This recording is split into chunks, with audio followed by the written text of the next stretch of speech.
There was this guy from way back when named David Brainard. He had such a burden to do something for God, to see souls saved, but he had many obstacles in his way. Number one, he had tuberculosis. They said he was outside when there was snow all over the ground. He sneezed and blood splattered all over the snow.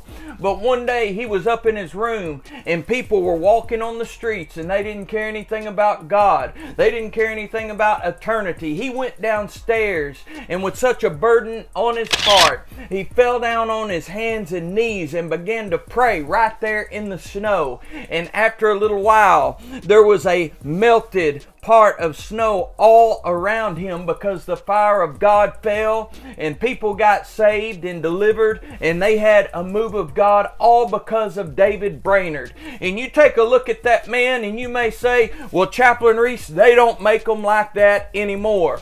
And the other day I was telling about the life of George Muller and the miracles that he had seen in his day with the orphanage, and God providing and him never asking anyone for anything. And he had a move of God. He has a great legacy. He's an inspiration to many because of the work that God did through him.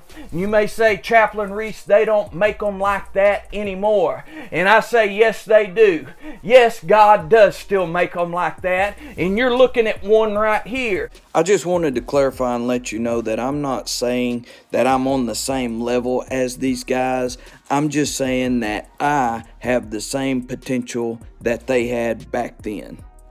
And you can go look in the mirror and you can see a man or woman, a boy or girl, and you can realize that God still does make them the same way that He's been making them. And you have the opportunities to do something for God just like any of your role models in the past. Just like Moses, just like Abraham, just like David, just like Samson. You have those opportunities. So you need to pray that God would use you to the best of your ability.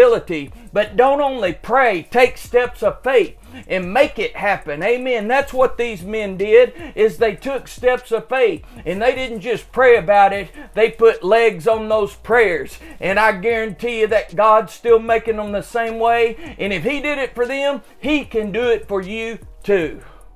So get out there and do something for God. There's a great need if you haven't noticed.